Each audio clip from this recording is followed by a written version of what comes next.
Hello viewers, all cooking flavour চ্যানেলে আপনাদের সবাইকে স্বাগত জানাচ্ছি। আজকে চলে এসেছি একটা নতুন রেসিপি নিয়ে, চিংড়ি দিয়ে গাটি কচুর তরকারি। এবার চলুন শুরু করা যাক। আমি এখানে 500 গ্রাম গাটি কচু, 4টে মাঝারি সাইজের আলু নিয়ে নিয়েছি। এগুলিকে আমি সেদ্ধ করে নিয়েছি। আলু আর গাটিগুলোকে আমি কেটে নিয়েছি। আমি যেভাবে কেটে নিয়েছি আপনারা সেভাবে কেটে নেবেন। আর এখানে নিয়েছি 500 গ্রাম চিংড়ি মাছ, ভালো করে ধুয়ে বেছে নিয়েছি। আর একটা মশলা তৈরি করার জন্যে কিছুটা ধনেপাতা, 7-8 কোয়া রসুন, 1 ইঞ্চি আদা, একটা ছোট্ট পেঁয়াজ আর 4-5টা কাঁচা লঙ্কা, এগুলি আমি পেস্ট করে নেব।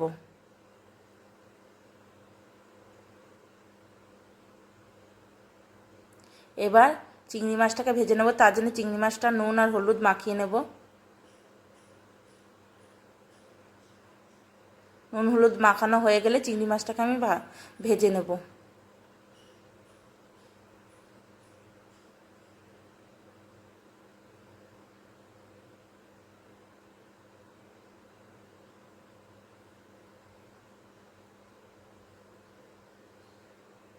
চিংড়ি মাছটা হালকা ভাজা ভাজা হয়ে গেলে এবার আমি একটা প্লেটের মধ্যে তুলে রাখবো।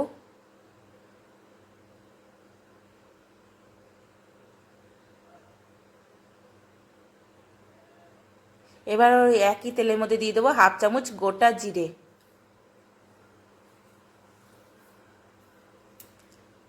এবার আগে থেকে তৈরি করা ধনেপাতা, কাঁচা লঙ্কা, পেঁয়াজ, রসুন, আদার পেস্টটা দিয়ে দেব।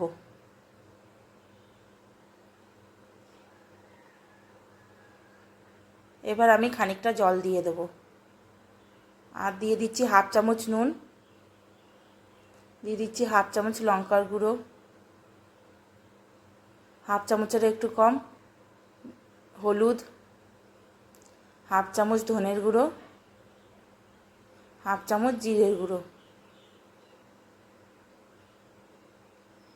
1/2 চামচ চিনি। আপনারা আপনাদের স্বাদ মতো নুন আর লঙ্কার গুঁড়োটা দিয়ে নেবেন।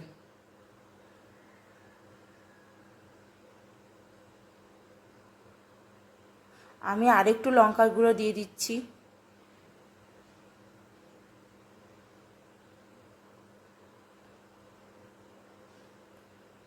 মশলাটা ভালো করে কষে আসলে এর মধ্যে দিয়ে দেব আগে থেকে ভেজে রাখা চিংড়ি মাছ, আর দিয়ে দিচ্ছি আগে থেকে সেদ্ধ করা গাটি কচু আর আলু।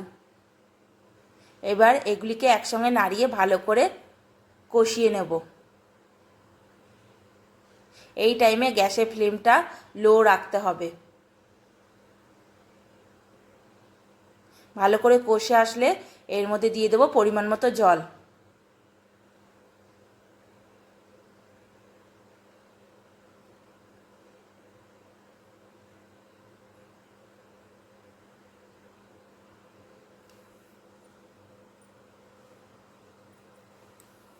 এবার আমি ঢাকনা দিয়ে ঢেকে দেব। ফিরে আসছি 3 মিনিট পর।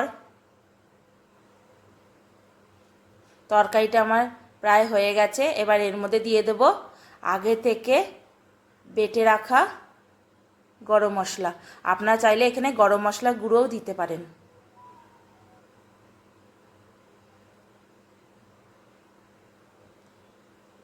এবার আমি 2 মিনিটের জন্য ঢেকে রাখবো গ্যাসটা বন্ধ করে।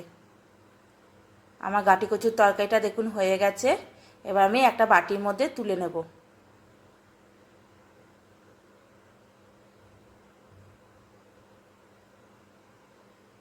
এই তরকারিটা আপনারা গরম গরম ভাতের সঙ্গে পরিবেশন করুন। আর অবশ্যই কমেন্টে জানাবেন আপনাদের কেমন লাগলো। আমার এই ভিডিওটি যদি আপনাদের ভালো লেগে থাকে তাহলে অবশ্যই একটা লাইক করে দেবেন আর আমার চ্যানেলটাকে সাবস্ক্রাইব করে দেবেন। পাশে থাকা বেল নোটিফিকেশনটা অন করে দেবেন।